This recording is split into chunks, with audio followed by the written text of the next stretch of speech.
Irmãos, vamos ao sermão de hoje. Abra no Salmo 110. Salmo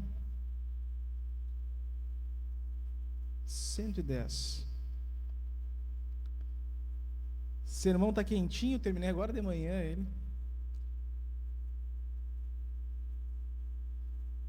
Irmãos, e vocês vão ver a importância desse salmo na Bíblia. Espero que Deus nos abençoe nessa manhã. Todos acharam? Diz assim: o Senhor disse ao meu Senhor: assenta tu a minha mão direita, até que eu faça dos teus inimigos o teu escabelo. O Senhor enviará a vara da tua força para fora de Sião. Governe tu no meio dos teus inimigos.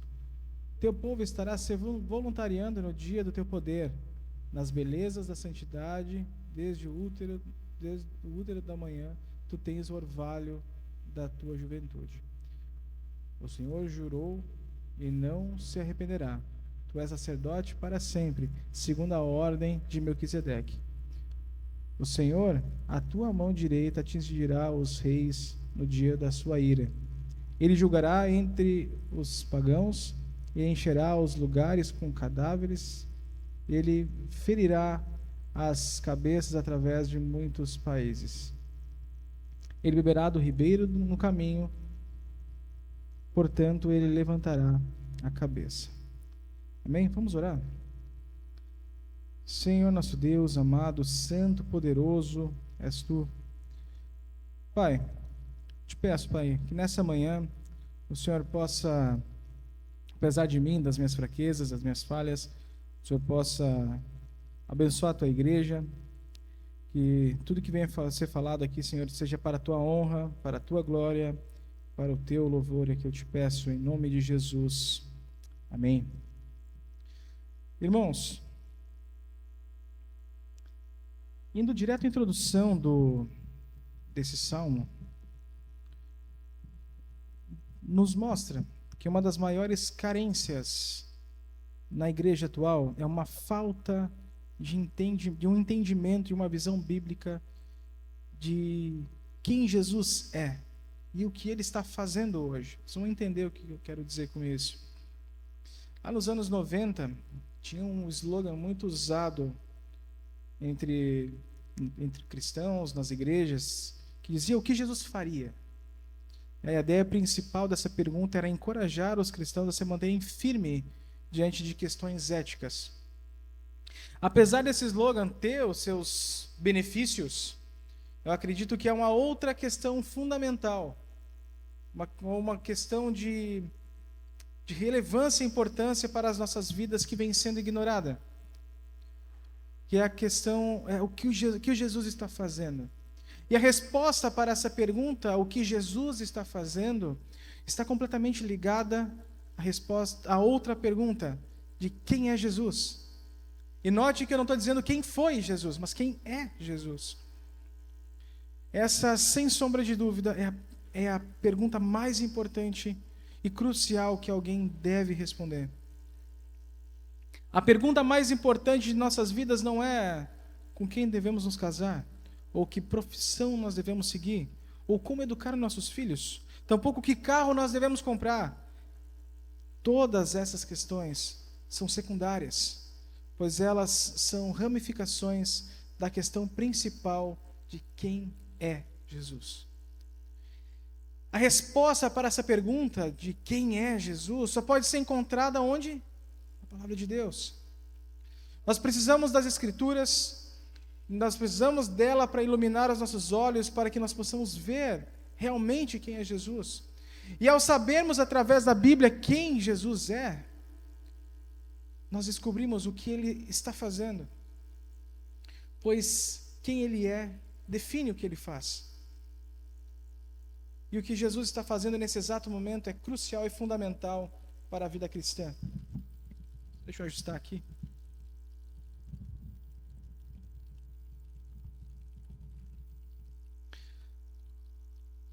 Jonathan Edwards disse: as imagens e ideias na mente do homem são as forças invisíveis que os governam.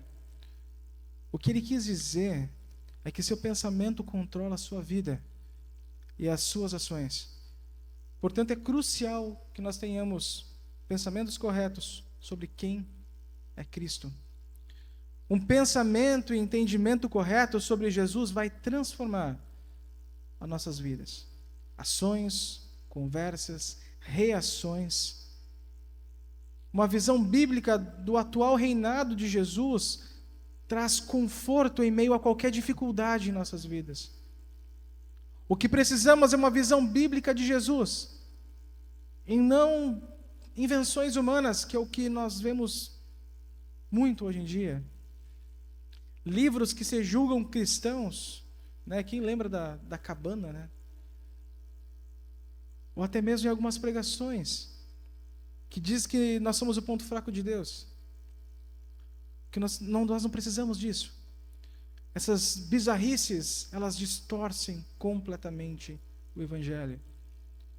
O que nós precisamos de uma visão bíblica e celestial, escrita pelo rei Davi, inspirado pelo Espírito Santo, como essa que nós encontramos no Salmo 110.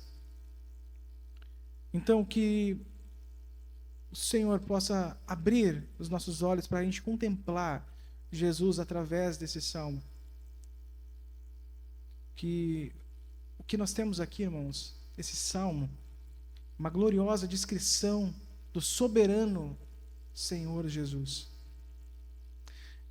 Então, passada a introdução, vamos ao contexto desse salmo. O Salmo 110 é um salmo de Davi. E o próprio Jesus afirma isso. Lá em Marcos, capítulo 12, do versículo 36 e 37, fala sobre isso. E James Boyce diz que esse é o mais grandioso de todos os salmos messiânicos.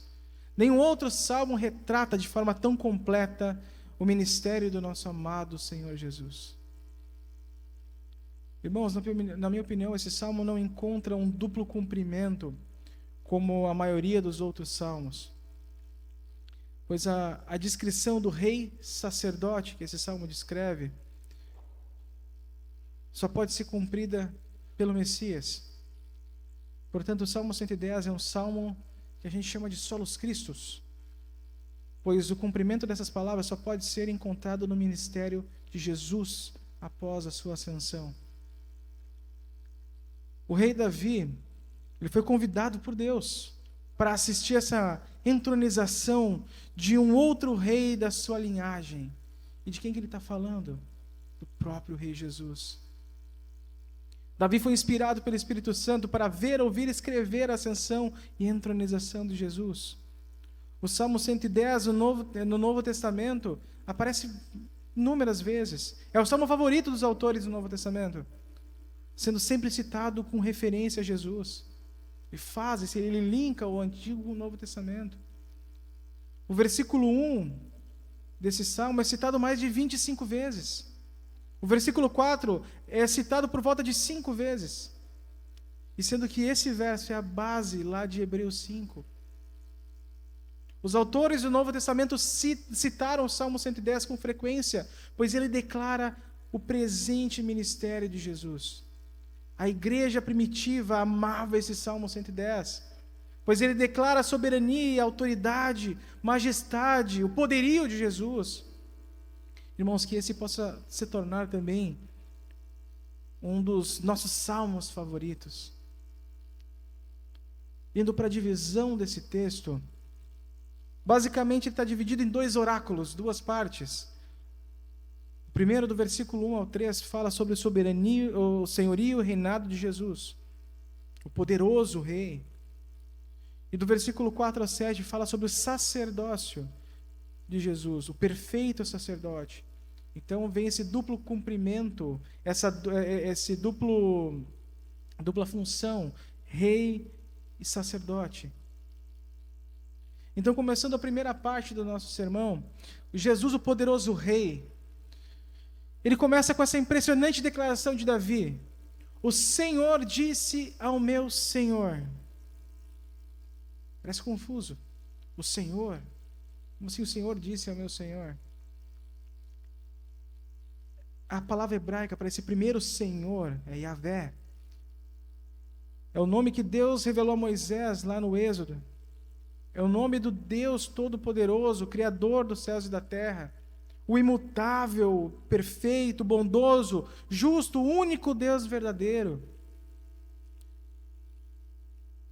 Esse Deus que implica que Ele não precisa de nada, mas tudo precisa dele. O Deus Todo-Poderoso está declarando algo para que todos ouçam. Isso não é um sussurro, nem uma murmuração, nem um suspiro, mas uma poderosa e vibrante declaração. O Senhor disse ao meu Senhor. O Senhor disse ao meu Senhor. O entendimento sobre quem é o segundo Senhor que fala, proferido por Davi, é crucial para o entendimento desse salmo e para o restante das Escrituras. Davi foi o homem mais poderoso de Israel naquela época, e não havia nenhum outro homem sobre ele, mas aqui ele declara que há um outro Senhor sobre a vida dele. E quem é esse Senhor? Quem é o Senhor de Davi? A segunda palavra para Senhor é a palavra Adonai, que significa dono, ou propriamente mestre. O que nós vemos aqui, irmãos, é Davi declarando que esse indivíduo que ele viu era muito maior do que ele, que ele era o Senhor de Davi. Nos Salmos, o Senhor de Davi é o próprio Deus. É interessante que Jesus usa esse Salmo 110 para provar para os fariseus que o Messias seria maior do que um mero ser humano. Lá em Marcos 12, deixa eu abrir aqui. Marcos 12, do 35 ao 37, diz: enquanto ensinava no templo, Jesus perguntou: como os mestres da lei dizem que Cristo é o filho de Davi? O próprio Davi, falando pelo Espírito Santo, disse: o Senhor disse ao meu Senhor: assenta-te à minha direita até que eu faça dos seus inimigos um estrado para os meus pés. O próprio Davi chama Senhor. Então, como ele pode ser seu filho? A grande multidão ouvia com prazer. O que nós temos aqui é a declaração do Deus Pai para o Deus Filho, o coroando como rei. É uma declaração de uma pessoa da Trindade, o Deus Pai, para outra pessoa, Deus Filho, revelada pela terceira pessoa, o Deus Espírito Santo. E essa declaração, o Novo Testamento ela declara de forma precisa que o Salmo 110 começou a ser cumprido na ascensão e exaltação de Jesus. De acordo com o Novo Testamento, a nossa mais perfeita lente para a interpretação do Antigo Testamento é o que nós temos aqui, uma descrição profética de Jesus, que vai da humilhação à exaltação. Porque Jesus ele veio como servo sofredor, profetizado por Isaías. Ele veio em humildade, foi desprezado e rejeitado. Recebeu a pior de todas as mortes, a morte por meio da crucificação. Por causa dos pecados do seu povo, ele foi morto e assim, depois ele ressuscitou. Mas a história de Jesus não termina na humilhação do Filho de Deus. Por causa da sua vida perfeita, que ele viveu sem pecado algum, devido à sua perfeita justiça e obediência, às justas exigências da lei, o justo santo juiz declarou Jesus como inocente. A vinda e a justificação foram manifestadas com a ressurreição, ascensão, coroação e glorificação de Cristo.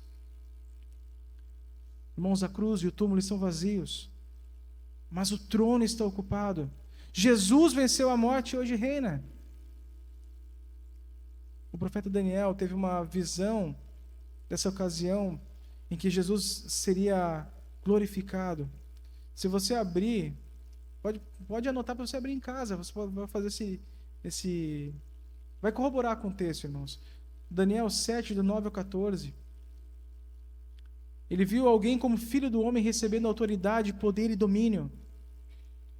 Os autores do Novo Testamento mostram que tanto a profecia de Daniel 7, assim como o Salmo 110, acha o seu devido cumprimento na exaltação, na coroação e na glorificação de Jesus. Outro texto que corrobora, Mateus 28, 18. Jesus, aproximando, falou-lhes: toda autoridade me foi dada no céu e na terra. Lá em Efésios, capítulo 1, do 20 ao 23, também fala sobre isso.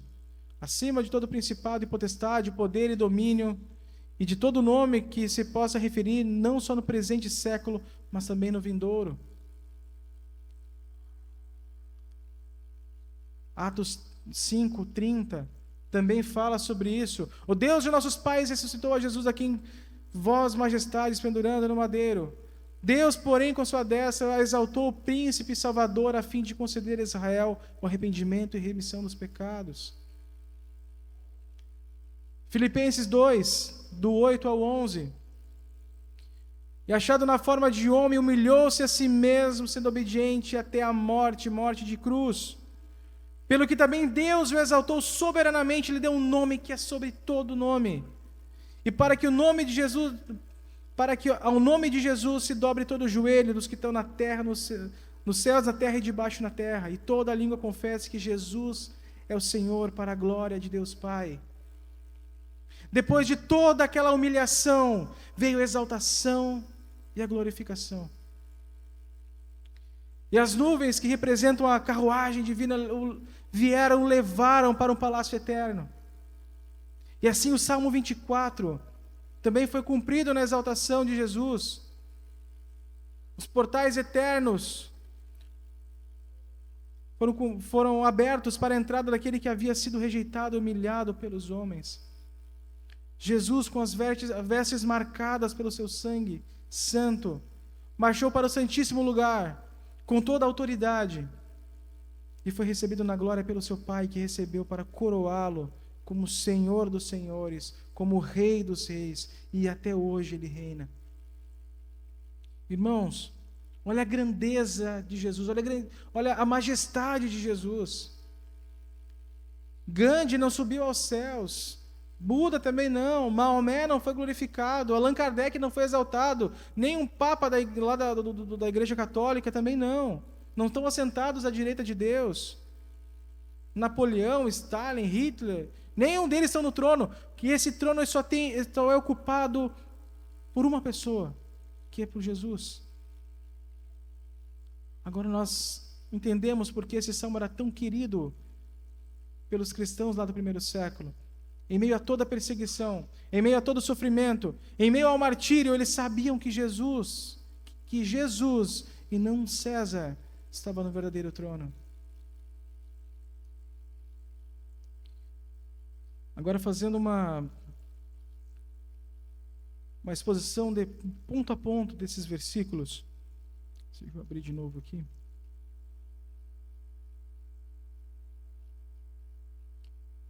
O versículo 1, irmãos, diz: o Senhor declarou ao meu Senhor: senta-te à minha direita até que eu faça dos teus inimigos um estrado para os teus pés.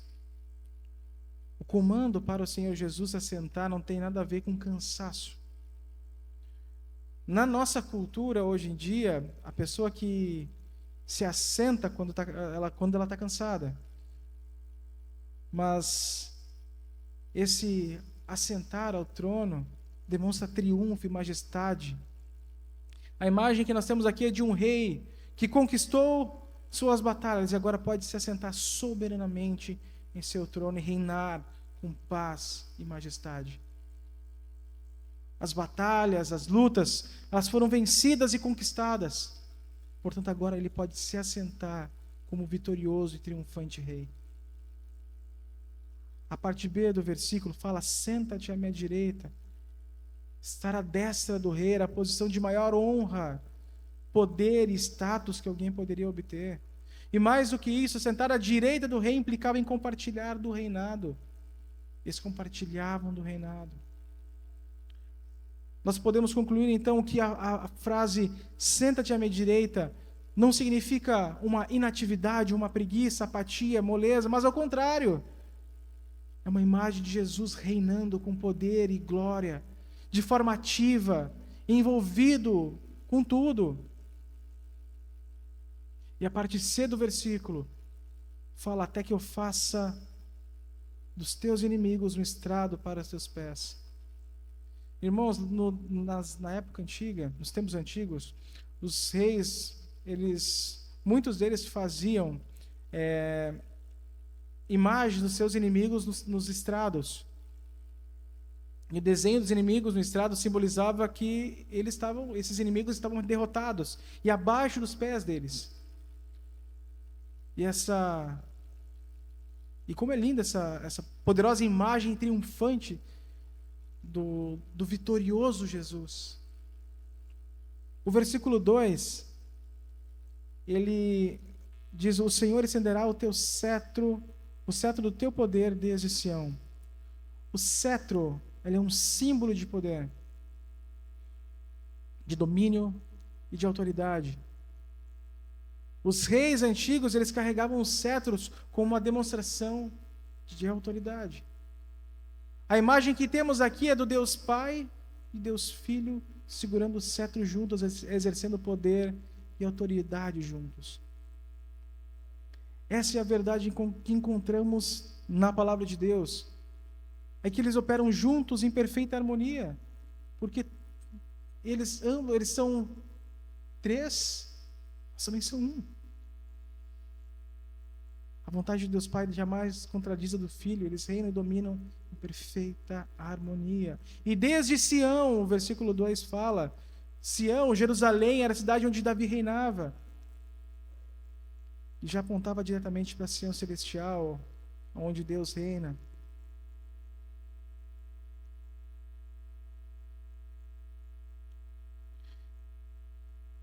No versículo 2 ainda fala sobre, na parte B do versículo, fala: domine no meio dos seus inimigos.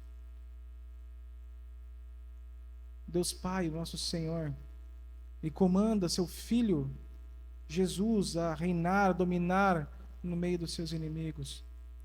Os inimigos já estão conquistados, o estrado para os pés, mas ainda não foram totalmente eliminados e consumados. A guerra em si ela foi vencida, mas restam algumas batalhas. A consumação de todas as coisas ainda está para chegar. Irmãos, nós esperamos ansiosamente isso. E os teus inimigos, que o versículo fala, a Bíblia é clara que o Senhor Jesus tem inimigos. E essa inimizade e hostilidade se manifestam de forma espiritual e física. Naquela época, o Herodes, agora os líderes religiosos daquela época, Satanás. Lá em Romanos, Paulo diz: porque se nós, quando inimigos, somos reconciliados com Deus mediante a morte do seu Filho, e lá também em Mateus 12:30, fala: nós lemos que quem não é por mim é contra mim.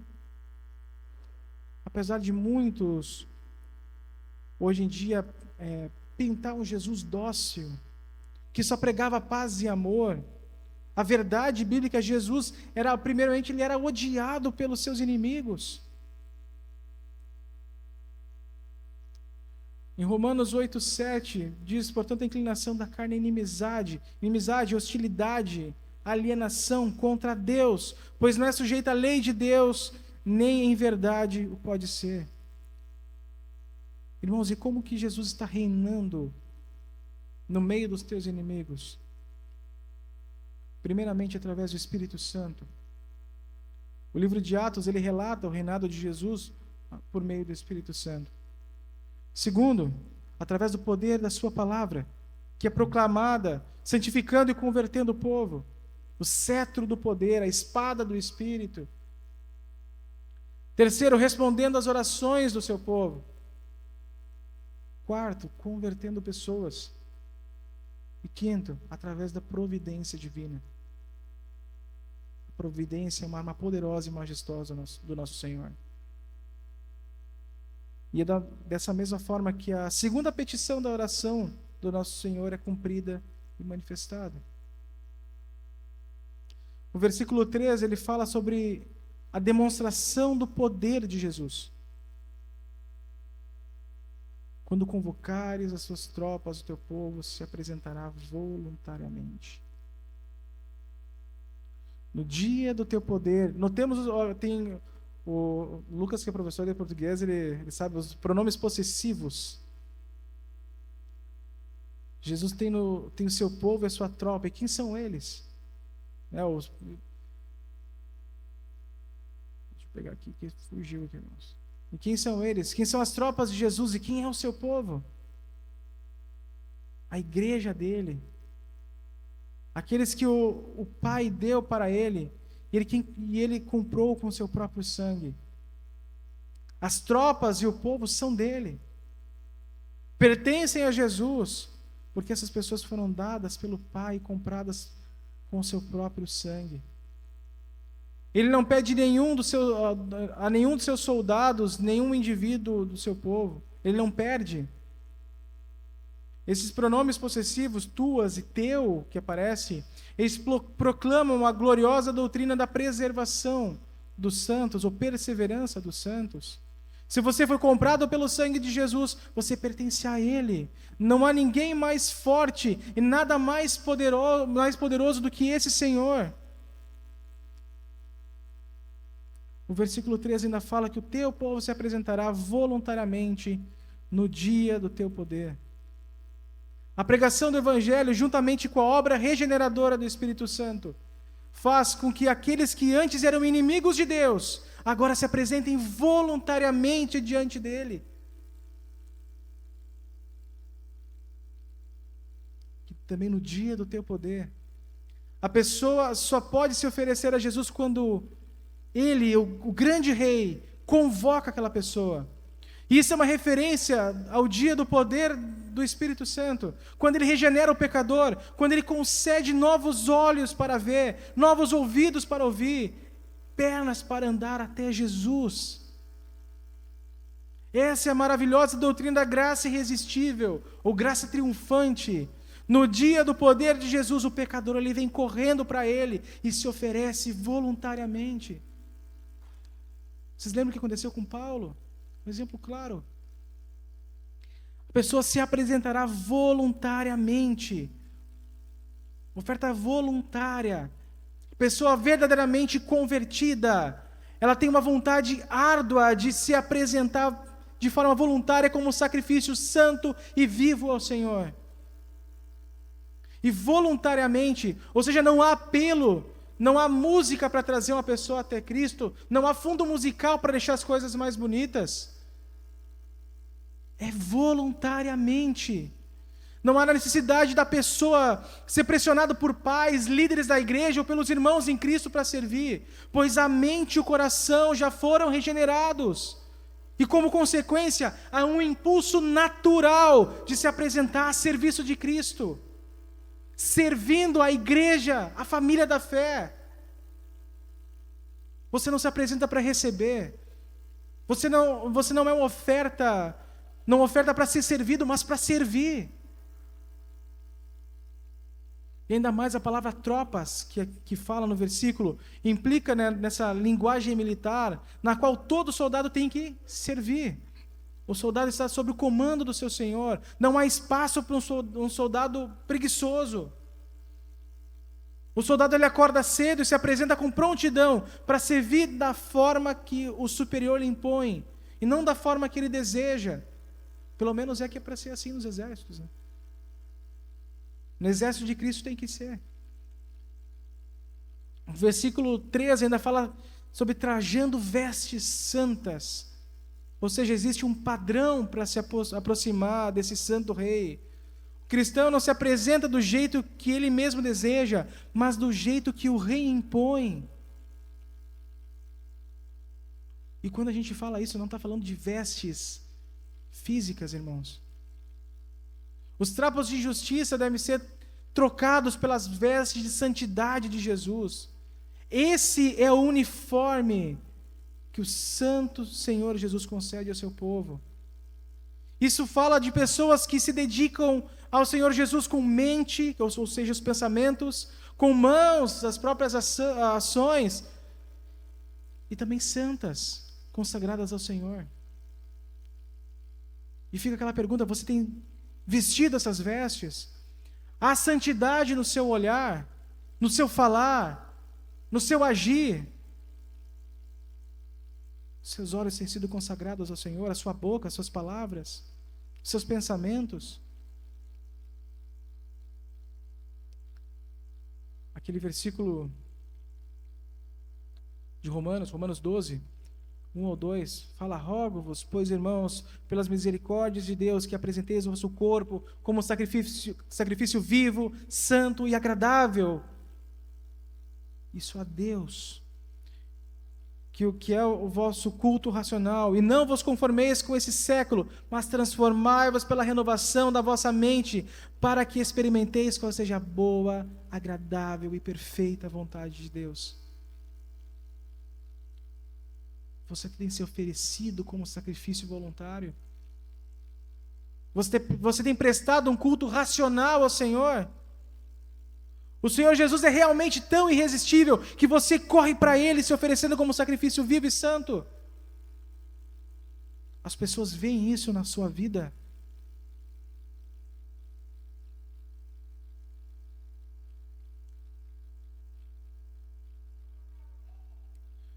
Desde o romper da alvorada, seus jovens virão como orvalho. Ou essa é uma versão lá da NVI, que implica que o povo do Senhor vem com vigor e força de um jovem para servi-lo com todo zelo, paixão e força. Quem tem uma Almeida Revista Corrigida vai ver ali que diz assim: os ornamentos de santidade, desde a madre da alva, tu tens o orvalho da tua mocidade. Dá a entender que essa força pertence ao Senhor Jesus. Essa é a imagem da onipotência do nosso Senhor Jesus. Os anos passam e Ele continua com o mesmo vigor da mocidade. Ele não cansa, não fica exausto. Pelo contrário, o Senhor reina com vigor e poder. A alva da manhã, Ele fala sobre a vitalidade da vida que o Senhor possui e providencia ao seu povo. Ao olharmos ao nosso redor, que possamos ser lembrados dessa verdade que nos conforta em meio a crises. O nosso Senhor Jesus está sentado ao trono, reinando com poder, autoridade, vitalidade e soberania. E depois de vermos esse primeiro oráculo, o segundo ponto, ele mostra Jesus como perfeito sacerdote. No versículo 4, vamos ler novamente, diz assim: o Senhor jurou e não se arrependerá, você é sacerdote para sempre, segundo a ordem de Melquisedeque. O Senhor jurou e não se arrependerá. O que Deus Pai está declarando é algo que é impossível de ser desfeito. A promessa, ela é imutável e eterna. E esse não se arrependerá é uma linguagem que intensifica a promessa e a imutabilidade da promessa, ela não muda. E diz: tu, Jesus, é sacerdote para sempre, segundo a ordem de Melquisedeque. Diz isso porque lá, de acordo com a lei mosaica, o rei não podia ser sacerdote, nenhum sacerdote podia oferecer também um ofício eternamente. E quando o rei Uzias tentou exercer esse ofício de sacerdote, ele foi condenado e julgado por Deus, recebendo lepra em seu corpo. Tu és sacerdote para sempre. O sacerdote tinha a função de representar o homem, o pecador, diante do santo Deus. O sacerdote ele era um intermediador entre Deus e o homem. A promessa de Deus é que Jesus sempre será esse único e perfeito mediador, o intermediário entre Deus e o homem. E somente Cristo pode e tem o poder e a habilidade de representar o pecador diante do Santo Deus. Não há outro mediador. A promessa ela é clara. Somente Jesus pode ser o mediador, e isso por toda a eternidade.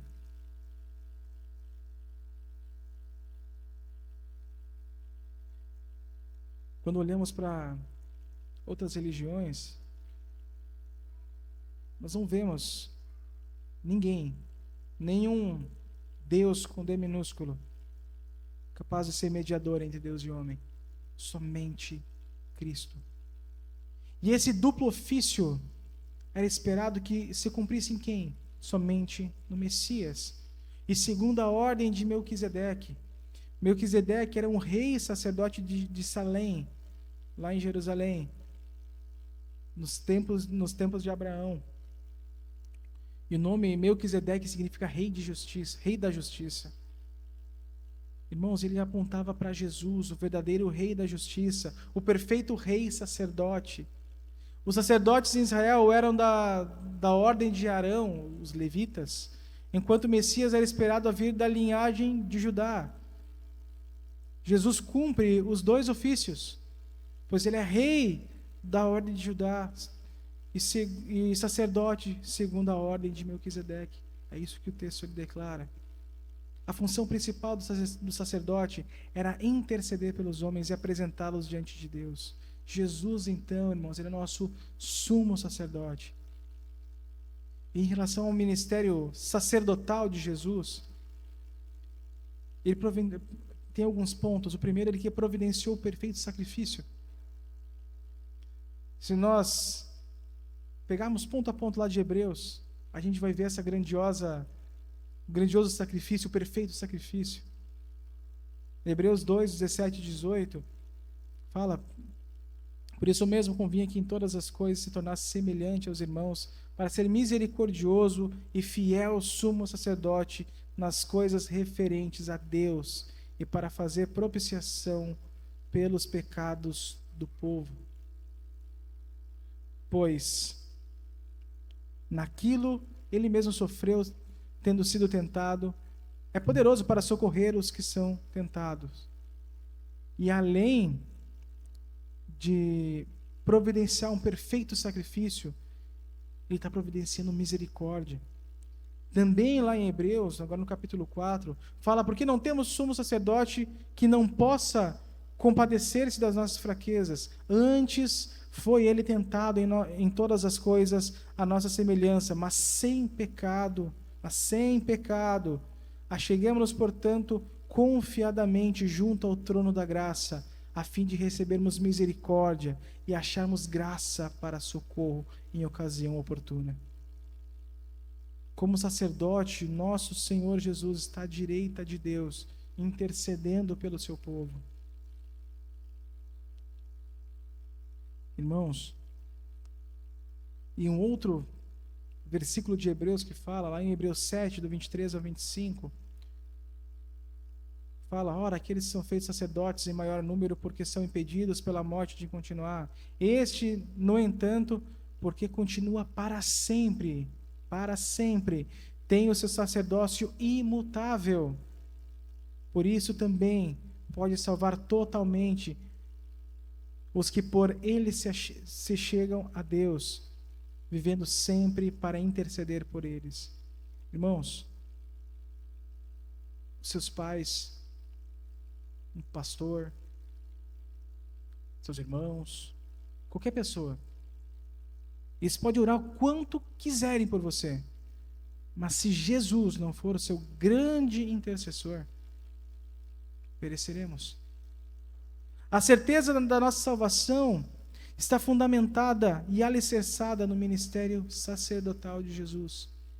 Ele está orando por cada um dos seus soldados e cada uma das suas ovelhas. O Senhor dos senhores e Rei dos reis, Ele é o nosso gracioso intercessor. E a, digamos assim, durabilidade da nossa salvação está ligada ao sacerdócio eterno de Jesus. Eterno de Jesus. A segurança da nossa salvação não está ligada nas nossas boas obras. mas conectada com o sacerdócio de Jesus, que é um sacerdócio eterno.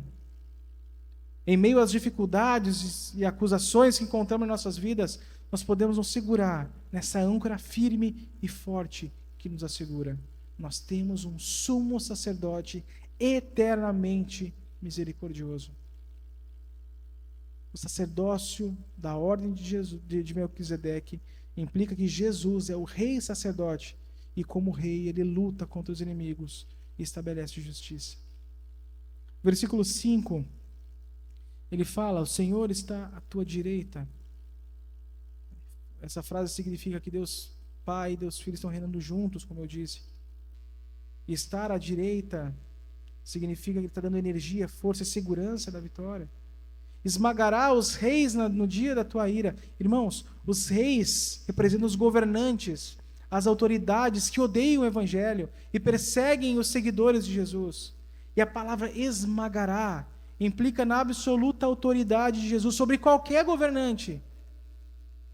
Ele tem poder para humilhar o mais poderoso dos governantes da terra. Da mesma forma que um homem esmaga uma formiga. Irmãos, estou quase me aproximando do final, mas eu quero deixar um tema de casa para vocês. Leia em casa o Salmo 110 novamente, leia o Salmo 2. Ele tem muitas similaridades. Tanto o Salmo 110 quanto o Salmo 2, ele mostra que ele subjuga as nações, ele esmaga os inimigos, a ira do Senhor. Fala sobre o Filho de Deus que se assenta ao trono. As nações são dadas, ele deve pedir, ele recebe. As nações são destruídas, o aviso, o cumprimento. Um completa o outro, irmãos. Depois você leia para você ver em casa. No versículo 5, ainda diz: no dia da sua ira. E confesso que a ira de Deus não é um tópico muito comentado hoje. Mas é necessário para a gente entender a forma correta do Evangelho. E a triste realidade é que muitos cristãos acabam tendo vergonha de falar sobre isso, sobre a ira de Deus. É como se fosse um tópico meio embaraçoso. E isso revela, irmãos, a ignorância de muitas pessoas em relação à santidade de Deus. Teve um pastor que escreveu: o ódio de Deus pelo pecado e sua ira contra pecadores não arrependidos é um assunto muito impopular hoje, até mesmo entre cristãos professos. As pessoas gostam de conversar a respeito do amor de Deus. Um amor feito com as suas próprias imagens, permissivo, tolerante com o pecado e completamente corrupto. Só que a Bíblia diz que Deus está irado com o ímpio todos os dias. Está lá no Salmo 7. O pecado, irmãos, é uma contradição radical e desagradável ao caráter moral do nosso Senhor. Portanto, Ele deve, por uma necessidade intrínseca, reagir contra esse pecado com uma santa ira. Onde quer que exista pecado, o santo ódio de Deus e sua indignação também permanecem ali. Se assim não fosse, Deus estaria negando a si mesmo.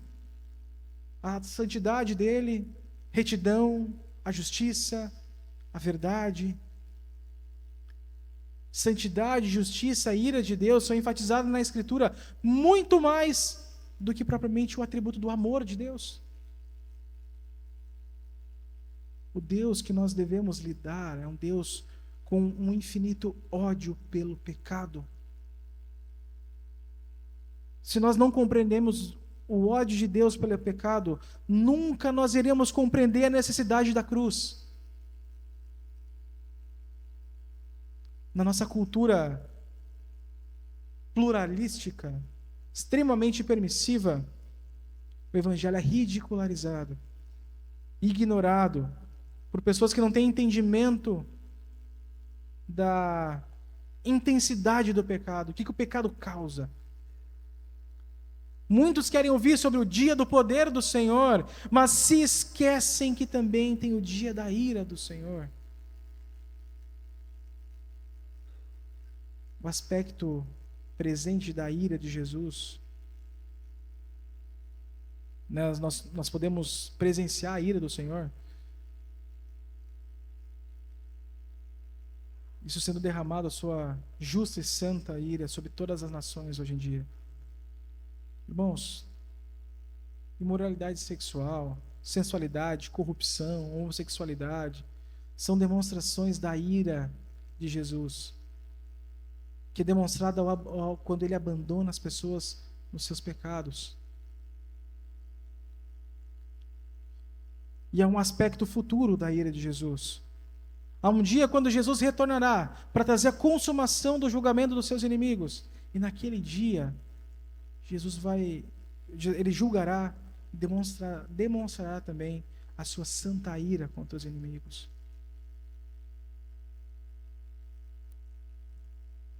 O único modo de escaparmos desse dia da ira de Jesus, é pela graça de Deus. E é quando nós, pecadores, confiamos e descansamos na perfeita obra de Cristo. Quase chegando ao final, irmãos. Versículo 6. Julgará as nações, amontoando os mortos, esmagando governantes em toda a extensão da terra. Jesus está julgando. E um dia, ele virá para trazer o julgamento final. Lá em Atos 10:42, ele nos mandou pregar ao povo e testificar que ele, Jesus, é quem foi constituído por Deus, juiz de vivos e mortos. Pois ele marcou o dia que vai julgar o mundo com justiça. Irmãos, e deu prova disso a todos quando ele ressuscitou um homem. Seu julgamento será santo, justo, sem parcialidade, e mais do que isso, será um julgamento aterrorizante. Para aqueles que não compreendem, que se atiram no pecado,